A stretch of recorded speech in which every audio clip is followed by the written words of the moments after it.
Bagaimana jawabannya? Hah? Karena kalau Rasulullah seandainya lahir di bulan Ramadan, maka seakan-akan Rasulullah mendapat barokahnya Ramadan, sehingga Rasulullah menjadi penerima berkah Ramadan. Padahal Rasulullah makhluk termulia di sisi Allah. Karena itulah Allah tidak mentakdir lahirnya di bulan Ramadan.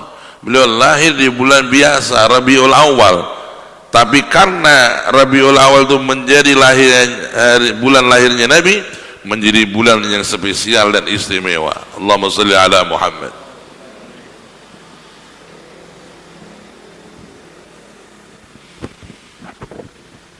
Begitu juga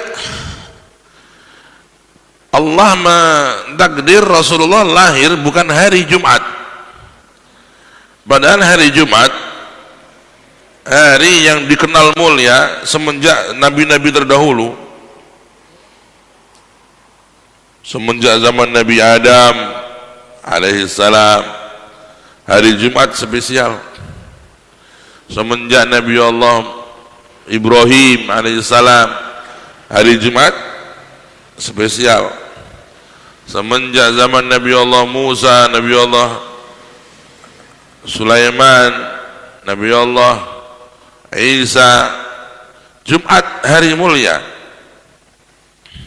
hari mulia. Rasulullah ditakdir oleh Allah lahir bukan hari Jumat, tapi di hari Senin, yang tadinya hari Senin itu hari biasa, tetapi karena menjadi hari kelahiran Nabi, maka hari Senin menjadi hari yang mulia dan istimewa. Karena itu kita disunnahkan puasa di hari itu, karena di situ lahirnya Kanjeng Nabi sallallahu alaihi wasallam. Dalam hadis sahih Muslim, ketika Rasul ditanya, "Ya Rasulullah, kenapa engkau puasa hari Senin? Kok tidak hari yang lain?" Nabi ditanya, "Kenapa jenengan puasa hari Senin? Kok tidak hari yang lain?" Di dalam sahih Muslim, Rasulullah menjawab, "Hari Senin itu hari kelahiranku." Hari kelahiranku. Berarti Rasulullah mengagungkan hari kelahirannya dengan apa? Dengan apa? Dengan berpuasa. Tadinya hari biasa, kemudian menjadi hari yang luar biasa, mendapat barokahnya Nabi. Allahumma shalli ala Muhammad.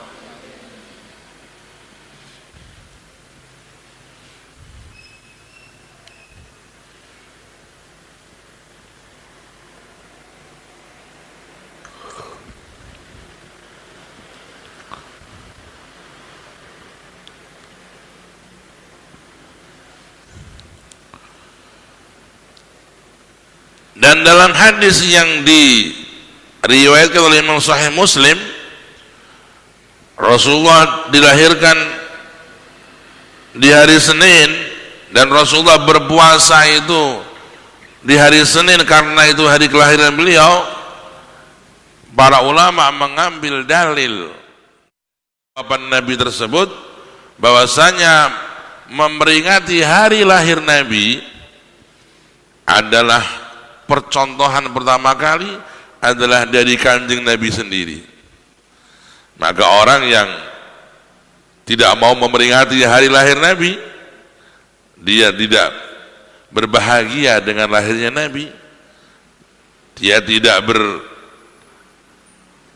bersukaria dengan lahirnya Nabi, dia orang yang keluar dari jalan dan dari rasa syukur dengan wujudnya Kanjeng Nabi. Allahumma shalli ala Muhammad.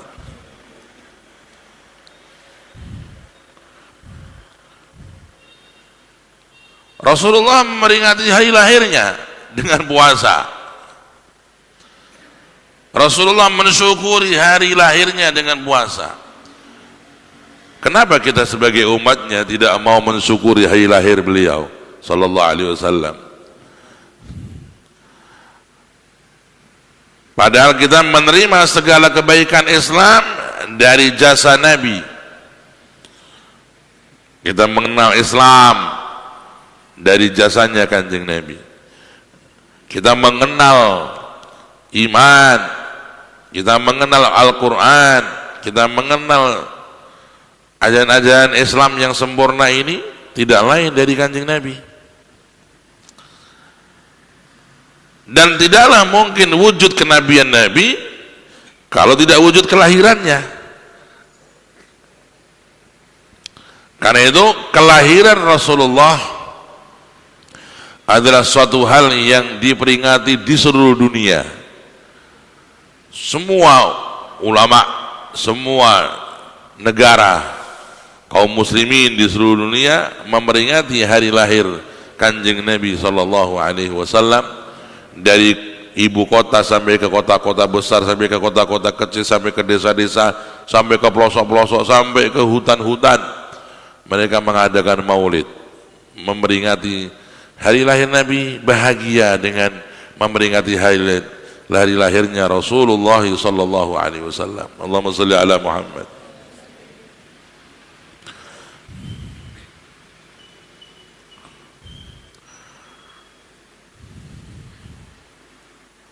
Ada orang bertanya, kalau memang Rasulullah itu memperingati hari lahirnya dengan puasa, kenapa kita memperingati hari lahir Nabi dengan selain puasa? Kita memperingati hari lahir Nabi dengan kumpul-kumpul, membaca sejarah Nabi, atau dalam bahasa kitab Maulid, kitab sejarah Nabi. Apakah itu ada tuntunannya? Apakah itu ada dalilnya?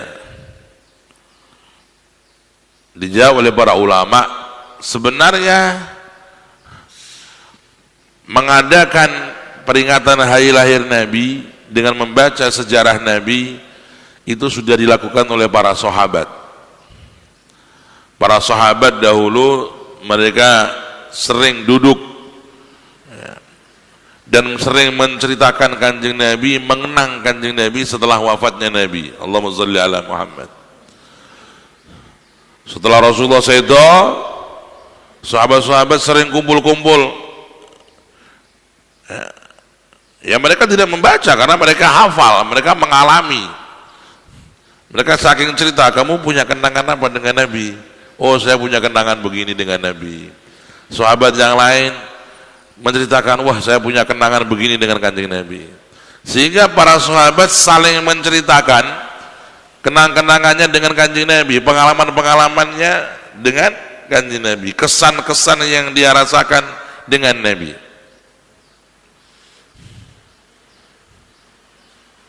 Jadi sahabat adalah percontohan pertama untuk kita bermaulid.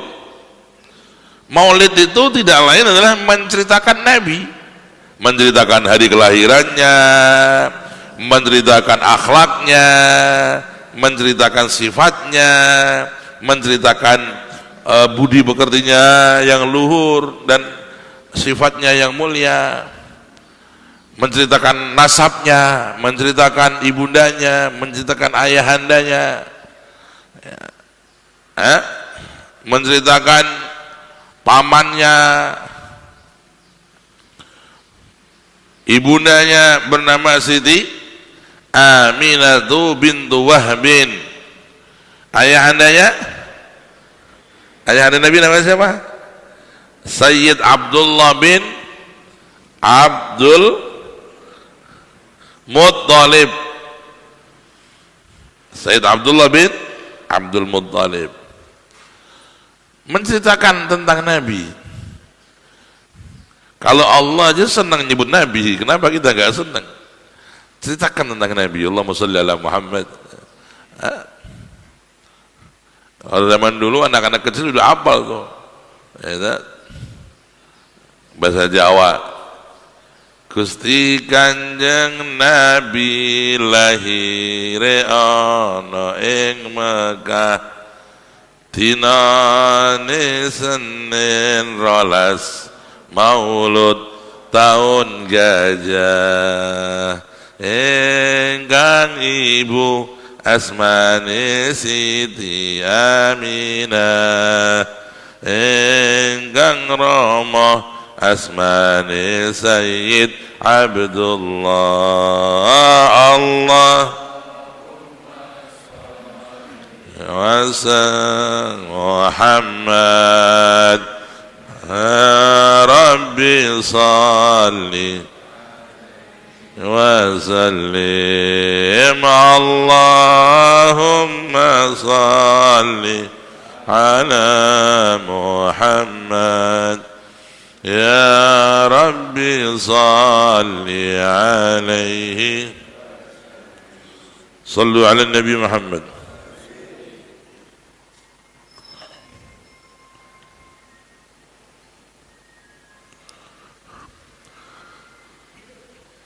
Allah subhanahu wa ta'ala menjadikan kelahiran Rasulullah bukan seperti kelahiran manusia biasa. Karena itu Allah menghubungkan lahirnya Nabi dengan kejadian-kejadian alam yang akbar.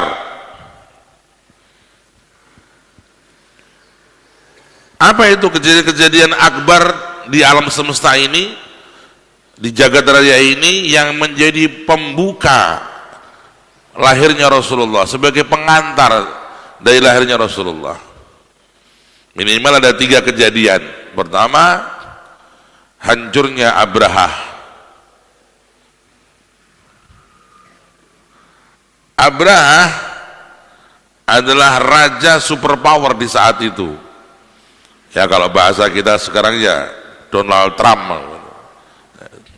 Donald Trump ini Abraha zaman ini. Abraha seorang raja di Yaman yang merupakan bagian dari Raja Ethiopia. Ini kerajaan Ethiopia memiliki kekuasaan sampai ke Yaman.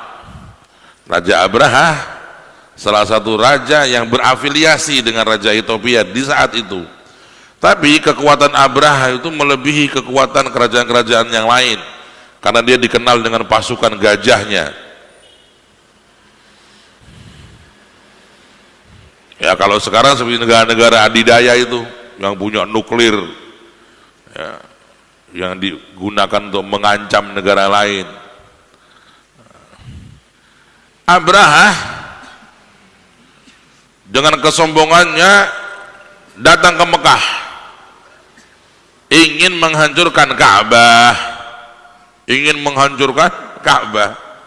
padahal Ka'bah itu adalah tempat yang diagungkan mulai zaman Nabi Ibrahim alaihissalam. Artinya semenanjung Arab itu sudah memuliakan Ka'bah mulai saat Nabi Ismail, mulai saat Nabi Ibrahim. Ratusan tahun bahkan ribuan tahun Ka'bah dimuliakan, diagungkan, walaupun dengan cara-cara yang jahiliyah.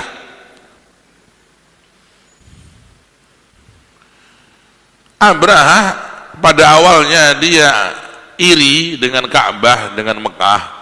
Kenapa orang harus datang ke Ka'bah? Kenapa enggak ke Yaman, ke tempat kami di sana di Son'a? Ya. Di San'a itu ibu kota Yaman, Abraha membuat Ka'bah tandingan.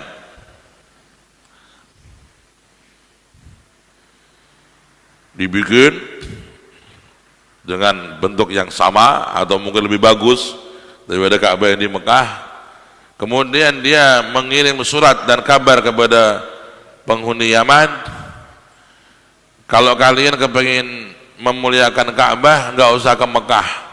Di Yaman sudah saya bikinkan Ka'bah, cukup di sini saja.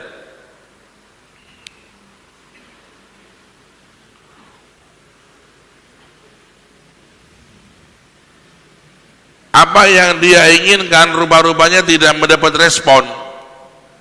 Orang tetap ke Mekah karena mereka tahu sejarah Ka'bah itu kemuliaannya dari Nabi Ibrahim alaihissalam. Dan Nabi Ibrahim itu ayahanda semua agama. Nabi-nabi dari Bani Israel itu cucunya Nabi Ibrahim. Nah, orang Arab yang keturunan Nabi Ismail, apalagi itu dari Nabi Ibrahim. Karena itu orang nggak menggubris Ka'bah yang dibikin oleh Abraha di Yaman. Mereka tetap pergi ke Mekah. Maka mulai marah Abraha. Ini udah dibikin Ka'bah di sini, kenapa nggak mau tawaf di sini aja? Masih mau ke Mekah, masih mau pergi ke Ka'bah yang di Mekah. Ditambah lagi ada seseorang yang bahasa sekarangnya apa? Dia bikin gara-gara. Dia naik ke Ka'bahnya Abraha dan dia kencing di situ. Fabala fi Ka'batihi. Orang ini kencing atau mengencingi Ka'bahnya Abraha yang di Yaman itu. Walamma alima, ketika dia dengar berita itu, wah, dijadikan sebuah alasan yang dibesar-besarkan untuk dia menyerang Ka'bah yang di Mekah. Maka dia berangkat dengan pasukan full power untuk menghancurkan Ka'bah yang di Mekah. Fadhahab, dia berangkat dengan full power. Ketika Abraha keluar, raja-raja di seluruh Arab bingung. Ada yang takut menghadapi Abraha, nggak berani macam-macam, ya diem aja, tapi bingung. Wah, ini bagaimana nanti ini? Ada yang berani menasihati tapi dengan lemah lembut. Nah, dia tahu Abraha ini kalau lagi marah, ya orang bisa dihabisin sama dia. Dia punya pasukan yang hebat, pasukan gajah ditakuti dunia. Gajah beneran, bukan gajah-gajahan ya.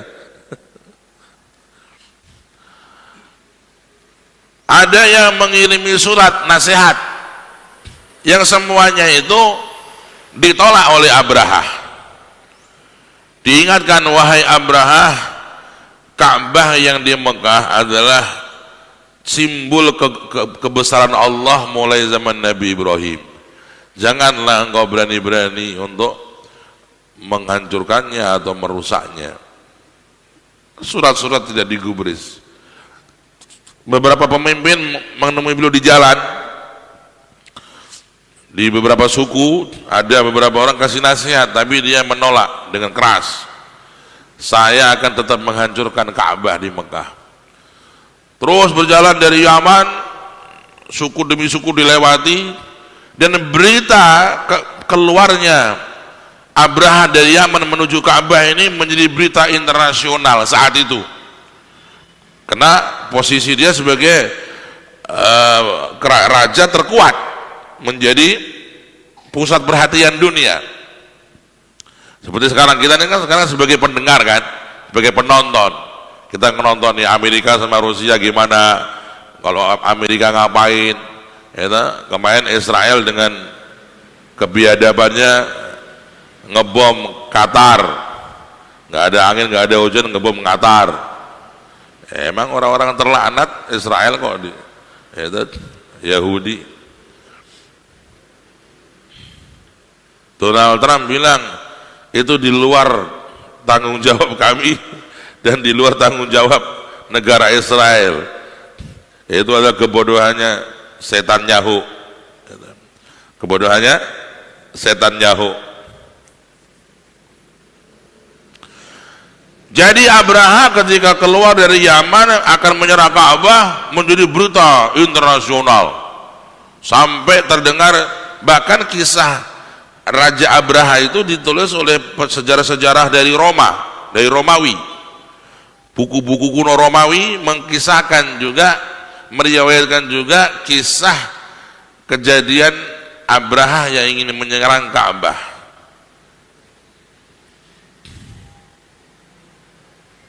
Sekaligus itu membantah tuduhan orang yang mengatakan bahwa Al-Quran menceritakan tentang Ashabul Fil, pasukan gajah itu tidak berdasar, tidak punya dasar sejarah. Dibantah oleh buku-buku mereka sendiri. buku-buku sejarah Romawi, buku-buku sejarah kuno Romawi dan Persia menceritakan tentang Abraha yang hancur, mati karena kualat kepingin menghancurkan Ka'bah. Singkat cerita, setelah dikasih peringatan-peringatan oleh banyak tokoh dunia, melalui surat, melalui langsung face to face, tidak mau dengar nih Abraha. Hatinya sudah emosi, ya, sudah kaku, beku. Allah menyesatkan dia. Sampailah dia di pintu gerbang Ka'bah, di pintu gerbang Mekah. Ya, kita tahu ya, zaman dulu itu setiap kota itu punya pintu gerbang. Ya, ada pintu gerbangnya. Sampai di pintu gerbang, Abraha tidak langsung menyerang Ka'bah dan tidak langsung masuk ke Mekah. Dia membuat tenda-tenda di luar gerbang Mekah. Lalu dia mengirim pasukan untuk memberi warning kepada penghuni Mekah agar mereka segera mengosongkan Mekah dari penduduk, dan mereka diminta pergi ke gunung-gunung, karena nanti kami masuk, kami ingin menghancurkan Ka'bah, jangan sampai ada orang. Kalau ada orang, ya dihabisin juga. Maka orang semua ketakutan ke gunung-gunung, menjadikan Mekah kosong, nggak ada orang. Wakana Abdul Muthalib, kakek Nabi, namanya siapa? Abdul Muthalib, di saat itu adalah pemimpin kaum Mekah, kaum Quraisy. Kakek Rasulullah, Abdul Muthalib. Ketika manusia semua pada pergi, dia pergi ke Ka'bah berdoa, karena dia mengikuti Nabi Ibrahim alaihissalam. Berdoa. Setelah dia berdoa,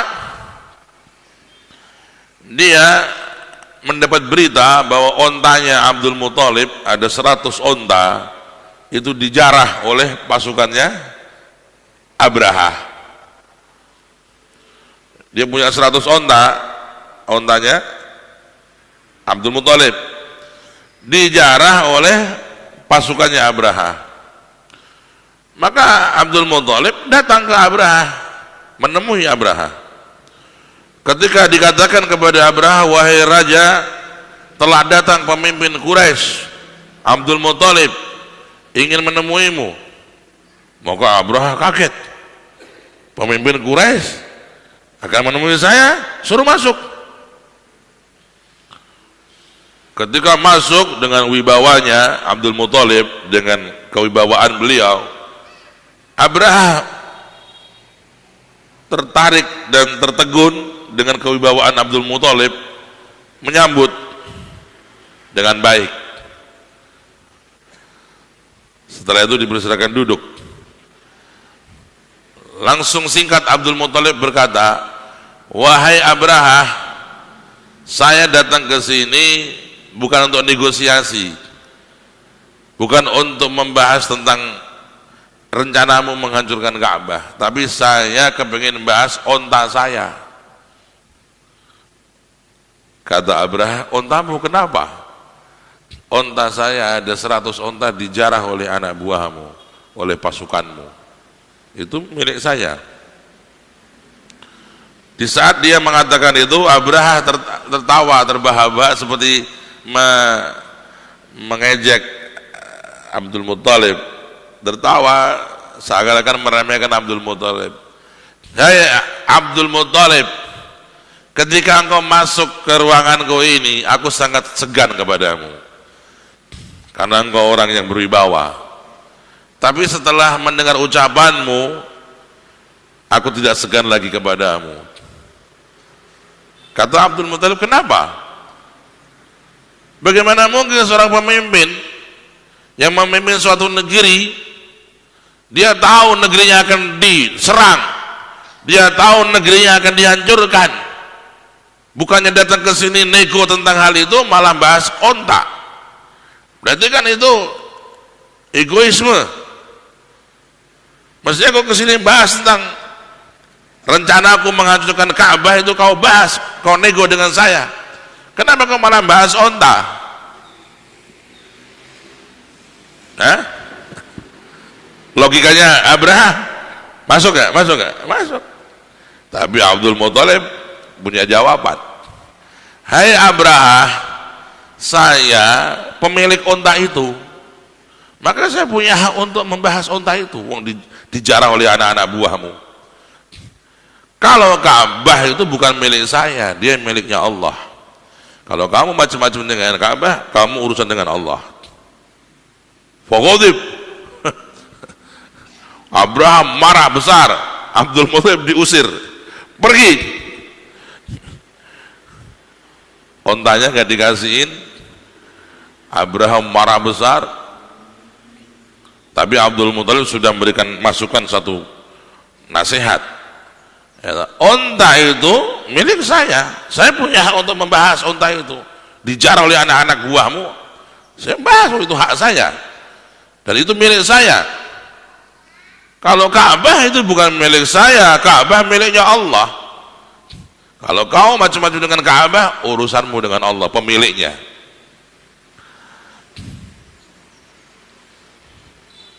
Jadi orang jangan sampai berurusan dengan sesuatu yang dikatakan miliknya Allah. Miliknya Allah. Apa itu miliknya Allah? Al-Masjid. Masjid miliknya Allah.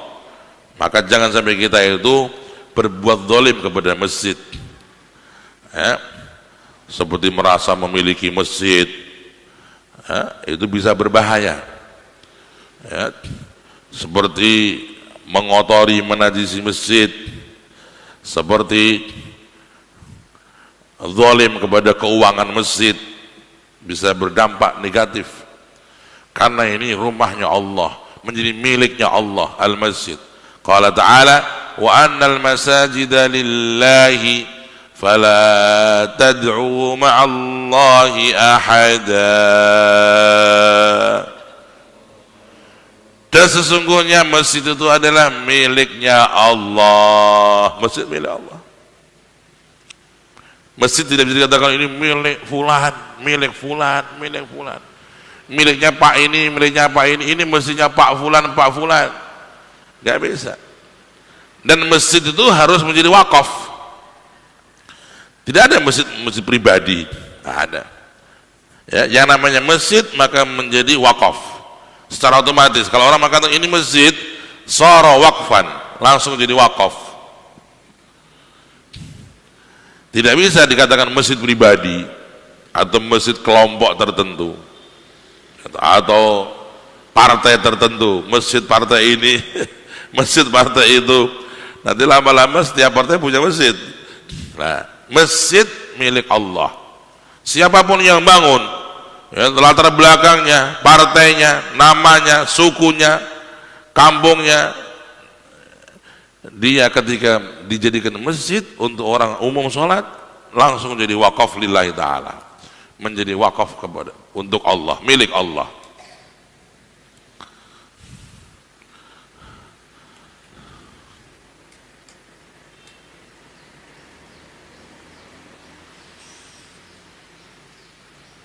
Termasuk yang kita harus hindari adalah jangan kita mengganggu orang-orang yang dikatakan sebagai keluarganya Allah, yaitu ahlul Quran. Yaqul ahlul Qurani ahlullah wa khassatuhu. Orang-orang yang ahli Quran itu mereka adalah dianggap keluarganya Allah. Keluarganya Allah. Kalau kita kepengen dekat sama keluarganya Allah di muka bumi ini, dekatlah dengan orang-orang ahli Quran. Kalau kita kepengen mengunjungi keluarga Allah di dunia ini, maka kunjungilah orang-orang ahli Al-Quran. Kalau kita kepengen memiliki koneksi dengan keluarganya Allah, maka di dunia ini usahalah punya koneksi dengan orang-orang ahli Quran. Kalau kita kepengen dianggap sebagai orang yang mencintai keluarga Allah, maka cintailah orang-orang ahli Al-Quran. Karena Rasulullah bersabda, ahlul Quran ahlullah wa khassatuhu. Ya, dalam hadis yang sahih Nabi berkata, orang-orang ahli Quran adalah orang yang diakui sebagai keluarga Allah di muka bumi ini. Keluarganya Allah adalah ahli Al-Quran. Ahli Quran bukan sembarangan orang yang sekedar membaca. Itu pembaca, beda dengan keluarga. Bukan dengan ahli. Ahli Al-Quran, orang yang hidupnya bersama Al-Quran, selalu membaca Al-Quran, selalu mengamalkan Al-Quran, selalu yang menjadi hidupnya, garis besarnya adalah Al-Quran, Al-Quran. Inilah dikatakan keluarga Allah. Kalau ada orang ahli Al-Quran, jangan sembarangan kita menyepelekan dia. Bisa kena berbahaya untuk kita kalau kita menyepelekan ahli Quran. Ya, menyepelekan ulama secara umum bahaya, khususnya ahli Quran lebih bahaya lagi.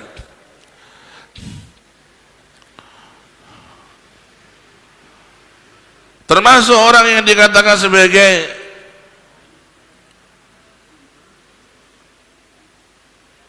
tanggungan Allah adalah orang yang dia menjalankan sholat subuh berjamaah. Wa fil hadithi qala an-nabiy sallallahu alaihi wasallam, man shalla subuh fahuwa fi dhimmatillah. Barang siapa yang dia melaksanakan sholat subuh berjamaah, maka dia di dalam tanggungan Allah, di dalam backingnya dia Allah.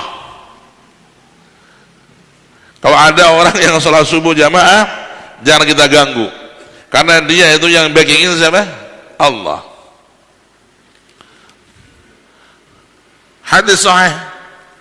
Makanya sholat subuh jamaah itu penting. Ya, sholat subuh jamaah itu super penting, apalagi di hari-hari ini perlu perjuangan. Sholat subuh di hari-hari ini perlu perjuangan. Halo. Sholat subuh di hari-hari ini, saya ulangi, perlu perjuangan. Sekarang jam subuh maju. Adzan subuh sekarang jam 4 lebih 15 menit. Ya. Nanti maju lagi jam 4 lebih 10 menit. Nanti maju lagi jam 4 lebih 1 menit, nanti maju lagi jam 4 kurang 10 menit sudah adzan. 4 kurang 10, bukan 5 kurang 10. 4 kurang 10 sudah adzan. Makanya kalau ada orang dia punya jadwal nggak cerdas. Aku pokoknya nek sholat subuh jam 5. Lho jam 5 dulu awalnya sih. Nek subuh niku mulai ini setengah 5, sampean sholat jam 5 yo sik matuk. Sik masuk. Saya ya. Tapi kalau adzan subuh itu jam 4 sampai sholat jam 5, wis metu, wis mepet itu dosa gede ya. Maka muslim yang cerdas, mukmin yang baik, dia tahu jadwal sholat. Tiap 3 hari cek jadwal sholat. Hari-hari ini zuhur jam berapa, asar jam berapa, maghrib jam berapa, ya. Subuh terutama. Jangan kita pakai patokan subuh mesti jam 5, pokoknya aku jam 5 subuh. Ya, dia pakai patokan jam, enggak, karena waktu maju. Hari-hari ini subuh itu nanti akan maju. Jam 4 nanti sudah adzan. Kalau jangan pakai patokannya itu adalah adzan jam 5 sholat subuh, di hari-hari Desember nanti jangan sudah keluar waktu, dosa besar. Ya, ini tolong diperhatikan ya, karena mulai September akhir nih sampai Januari nanti subuh akan di jam itu 4.10, 4.14, 4.5, 4 lebih 5, 4 kurang 10, 4 kurang 5 menit. Ini jam-jam di mana subuh mengkhawatirkan bagi orang yang tidak perhatian jadwal sholat. Ya. Maka kita usahakan untuk menjaga sholat jamaah, terutama sholatul subuh. Sholat subuh berjamaah ini memiliki keajaiban-keajaiban yang dahsyat yang tidak ada dalam sholat yang lain. Salah satunya tadi orang yang sholat subuh berjamaah, maka dia di dalam tanggungan Allah, yang backingin dia Allah. Sehingga zaman dulu kalau ada orang yang dia berbuat kesalahan, ya, dan dia masih sholat subuh berjamaah, dimaafkan. Ada seorang pejabat menangkap salah seseorang yang melanggar. Ketika ditangkap, kamu melanggar? Iya, saya melanggar, saya salah. Pak, ada keringanan nggak, Pak? Apa dalilmu kau minta keringanan? Saya subuh tadi sholat jamaah loh. Dimaafkan oleh sang pejabat. Kenapa? Karena sang pejabat ini tahu hadis Nabi, barang siapa yang sholat subuh berjamaah, dia di dalam tanggungan Allah. Jangan sampai kita mengganggu orang yang dia dalam tanggungan Allah. Fahuwa fi dhimmatillah. Kita lagi marah sama istri nih, emosi sama istri, ya, istri kita tadi sholat subuh jamaah, jangan kita zalimi, ya, kita marah, kita maki-maki, kita ngomong jelek, kita mengganggu orang yang dia dalam tanggungan Allah, sehingga nanti kalau yang menanggung nih marah, kita kena dampak negatifnya, karena kita mengganggu orang yang di dalam tanggungannya Allah, dalam jaminannya Allah. Seperti kita, kalau kita tuh menjamin seseorang, kawan-kawan, ini orang teman saya ya, jangan diganggu ya, di tanggungan saya dia, ada yang mengganggu, kita marah, gitu. Begitu juga Allah, ketika melihat orang yang dalam tanggungan Allah ini diganggu, Allah marah, ya. Dan kita kalau kepingin dalam satu hari ini dijaga oleh Allah, jangan tinggalin sholat subuh jamaah, karena hadis sahih, Allah menjadi penanggung jawab, Allah menjadi backing bagi orang yang sholat subuhnya jamaah. Allahumma sholli ala Muhammad. Bahkan sebagian orang bisa tawasul, ya Allah, Engkau muliakan aku hari ini bisa sholat subuh jamaah, aku mohon dengan berkah dan dengan karomah sholat subuh jamaah, berikan aku kemudahan, berikan hajatku begini. Dijadikan tawasul, namun tawasul dengan amal soleh, bertawasul dengan amal soleh. Karena sholat subuh berjamaah itu bukan sembarang sholat, sebagaimana melaksanakannya juga berat, sebagaimana dia untuk istiqomah juga dahsyat. Dia di sisi Allah punya karomah, dia punya posisi yang mulia, sehingga bisa dijadikan tawassul sebagai perantara untuk doa-doa kita dan hajat-hajat kita, dan menjadi tameng sekaligus agar kita tidak mengganggu orang itu. Kalau kita sudah tahu dia sholatnya subuh berjamaah, jangan kita mendolimi dia atau berbuat sesuatu yang merugikan dia, sehingga nanti kita berhadapan dengan yang menanggung dia, yang membackingi dia, yaitu Allah subhanahu wa ta'ala.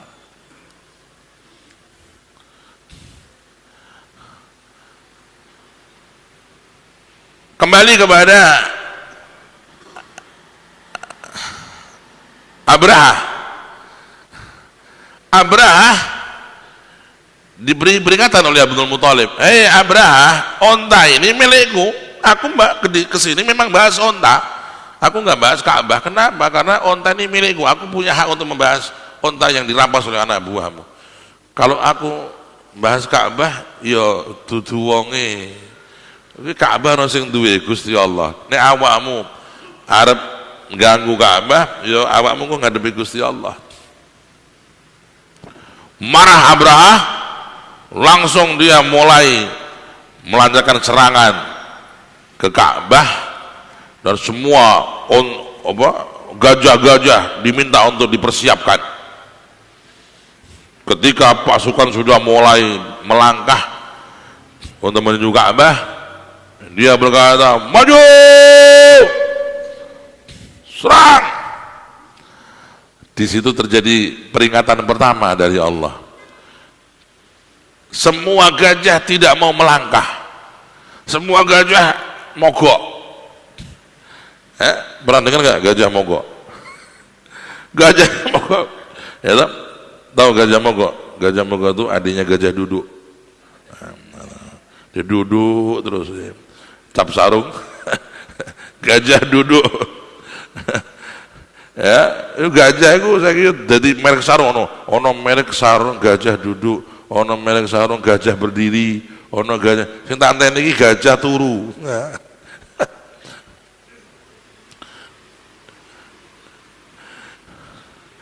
Ketika dia meminta pasukan menjalankan serangan ke Ka'bah, Allah jadikan semua gajah mandek, nggak mau.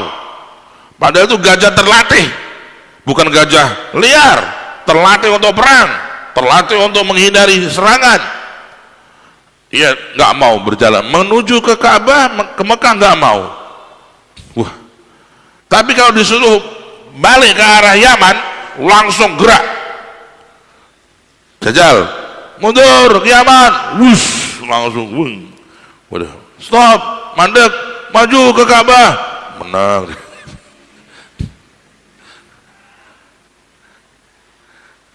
Jadi ini peringatan dari Allah. Tapi dia namanya orang sudah ditutup hatinya itu bagaimana? Faman yahdi man adallallah. Siapa orang yang bisa kasih hidayah kepada orang yang dia itu ditutup hatinya oleh Allah? La ilaha illallah. Karena kita berlindung kepada Allah dengan kasih sayangnya. Semoga Allah tidak menutup hati kita. Amin Allahumma amin ya rabbal alamin. Anak-anak kita semoga dibuka hatinya oleh Allah dengan hidayah yang sebanyak-banyaknya. Amin Allahumma amin ya rabbal.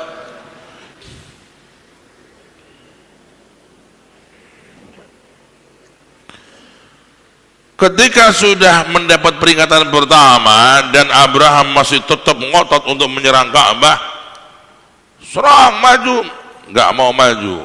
Kalau suruh pulang ke Yaman, gajahnya langsung jalan kenceng. Suruh menghadap ke Mekah, langsung jegidek, kaku, nggak bisa gerak tuh gajah. Dia masih ngotot.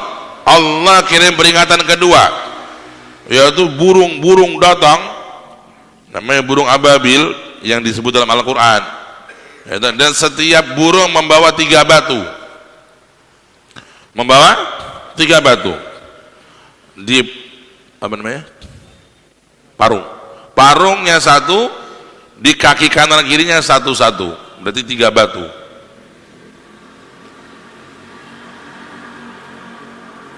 Dan salah satu peringatan Allah kepada Abraha itu serangan-serangan mengenai pasukan, tapi nggak mengenai dia.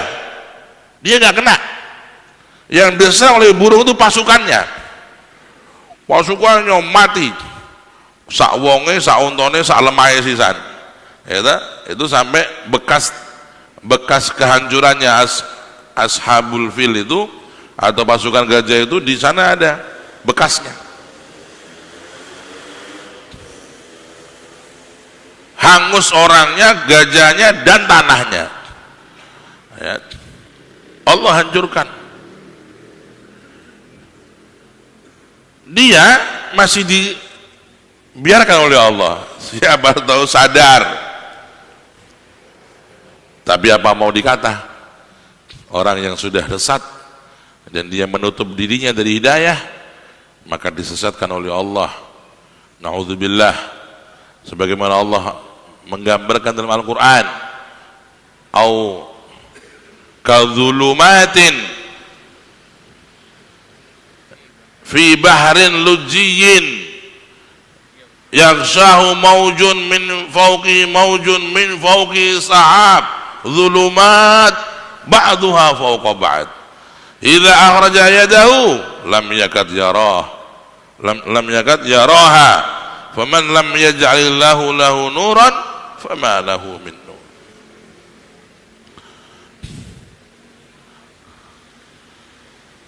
Kemudian ketika Allah sudah memberikan kepada Abraha peringatan-peringatan dan dia tidak sadar, Allah akhirnya menjadikan Abraha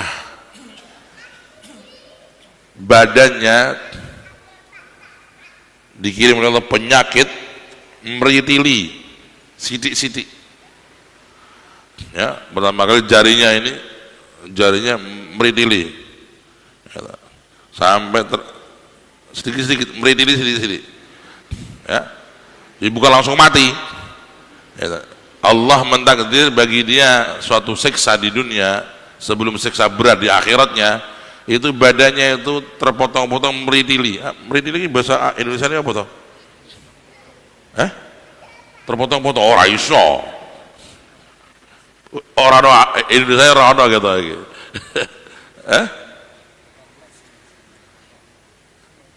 Meritili. Itu, ya meritili. Bahasa Jawa ini ada beberapa kata-kata yang unik.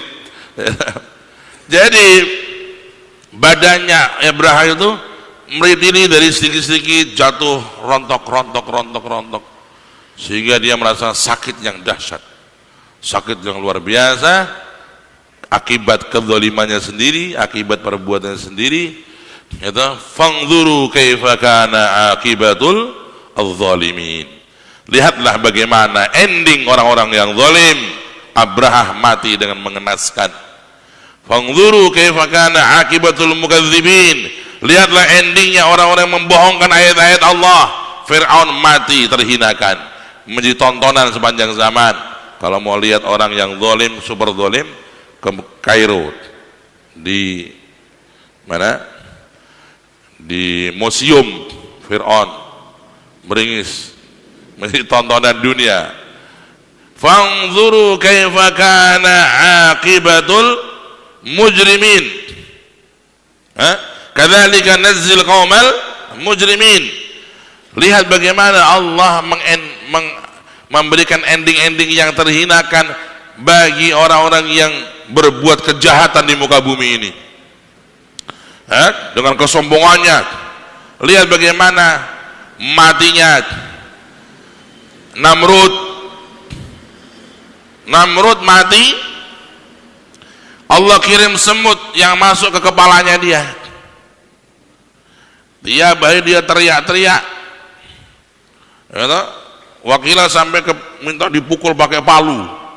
Saking sakitnya itu dipukul sampai dengan perkul atau dengan palu besar, karena saking sakitnya dalam kepala yang dia rasakan. La ilaha illallah.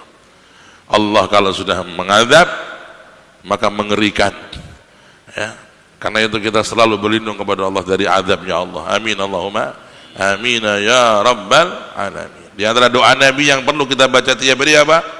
Ya hayyu ya qayyum bi rahmatika astaghith wa min adzabika astajir aslih li sya'ni kullah wa la takilni ila nafsi wa la ila ahadin min khalqika tarfata ain.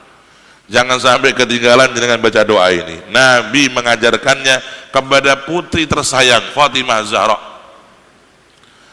Rasulullah ajarkan doa ini kepada Sayyidah Fatimah, putri beliau tersayang. Jangan kita nggak baca tiap hari, pendek. Ya Hayyu, bersama-sama ya Hayyu ya Qayyum bi rahmatika astaghith wa min adzabika astajir aslih li sya'ni kullah wa la takilni ila nafsi wa la ila ahadin min khalqik tarfat ain. Doa yang luar biasa, doa yang dahsyat, ya, doa yang diajarkan seorang nabi penyayang kepada putri yang tersayang Fatimah Zahra.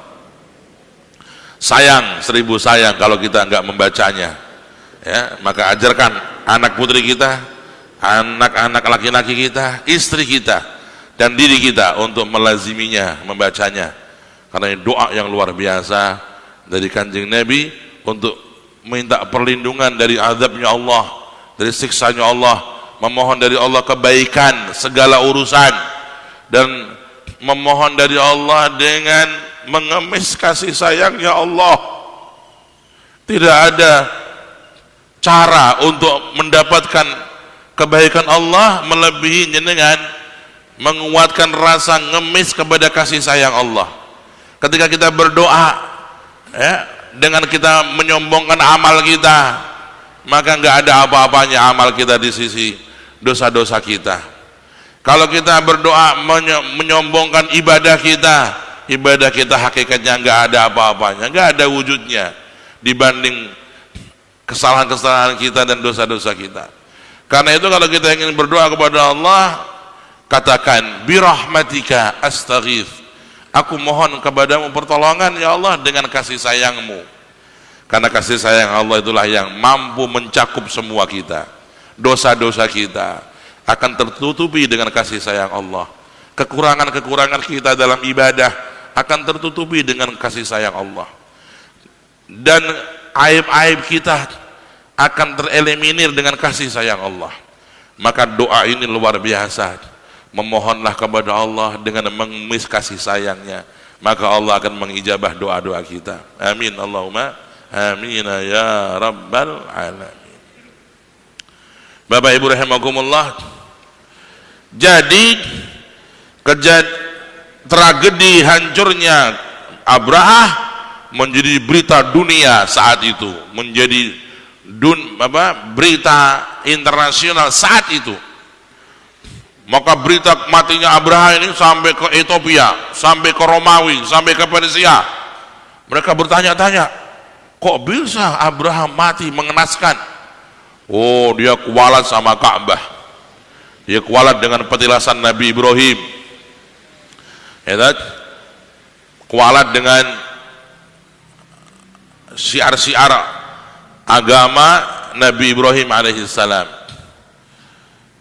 Sehingga yang di saat itu Mekah adalah negeri yang termarginalkan, yang nggak terpandang. Ya, saat itu superpower Romawi, Persia, Ethiopia, negara-negara maju. Ya, orang nggak ada membahas Ka'bah saat itu. Tapi dengan kejadian Abraha sebagai raja terkuat saat itu mati di dekat Mekah, orang mulai membahas Mekah. Mekah, ada apa Mekah itu? Wah, ternyata kejadian hancurnya Abraha itu sebagai pembukaan agar dunia nanti akan terbelalak lagi dengan lahirnya Nabi Muhammad SAW. Dengan munculnya Nabi terakhir, yaitu Rasulullah SAW, khatamul anbiya wal mursalin. Saudara-saudara rahimakumullah, masih ada bulan Maulid, tersisa 10 hari kurang lebih. Maka perbanyak membaca sejarah Nabi, perbanyak mendengar tentang kisah-kisah Nabi, supaya kita semakin kenal Nabi kita yang mulia ini. Semakin kita mengenalnya, akan semakin kita jatuh cinta padanya. Allahumma shalli ala Muhammad. Semakin kita mengenal keagungannya di sisi Allah, maka kita akan semakin terpikat hati kita kepada beliau Rasulullah sallallahu alaihi wasallam. Ya, apalagi kalau kita sudah membaca bagaimana nanti beliau berperan sebagai manusia tunggal yang punya suara terdengar di hadapan Allah di hari kiamat. Semua suara di hari kiamat enggak didengerin Allah. Nabi Adam, tolongin kami. Nah. Allah lagi marah, saya takut. Nabi Adam, hai Nabi Ibrahim, tolongin kami manusia ini dalam kesusahan, tolongin. Nabi Ibrahim berkata, enggak berani, Allah sedang marah, marah besar. Lam yaghdab ghadaban qattu mithlah.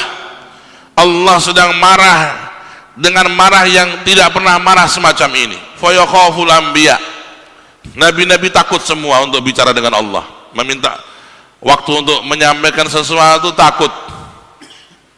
Fayatuna ila Musa, hai Musa, kau yang di dunia sering ngendiko matur sama Allah, kau punya mukjizat bisa matur, tolongin kami ini, ayo minta sama Allah pertolongan agar manusia semua ini segera dibantu.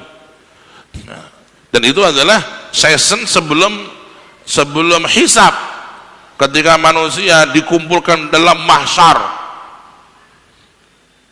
pertemuan terakbar manusia semua dari Nabi Adam sampai akhir manusia dikumpulin satu tempat yang begitu mengerikan. Rasulullah gambarkan seperti gelombang air manusia, seperti gelombang laut, saking dempetnya, saking dekatnya, saking banjir keringat. Berapa teriakan, berapa tangisan, berapa rasa takut di hari mahsyar itu. Yang Rasulullah menggambarkan ada orang yang keringatnya sampai ke lutut, ada yang sampai ke perut, ada yang sampai ke leher, ada yang tenggelam dalam keringatnya. Yang dalam riwayat dikatakan orang-orang di hari mahsyar itu saking mereka sudah capek dan sudah enggak kuat, sampai orang-orang yang dia merasa ahli neraka, dia berkata, udah deh kita neraka aja deh, enggak kuat di sini, kita neraka aja.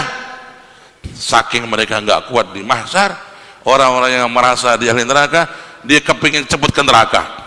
Saking dahsyatnya hari mahsyar, hari perkumpulan semua manusia. Di saat itulah manusia-manusia meminta tolong kepada Nabi Adam. Nabi Adam menolak, saya enggak berani, Allah sedang marah besar.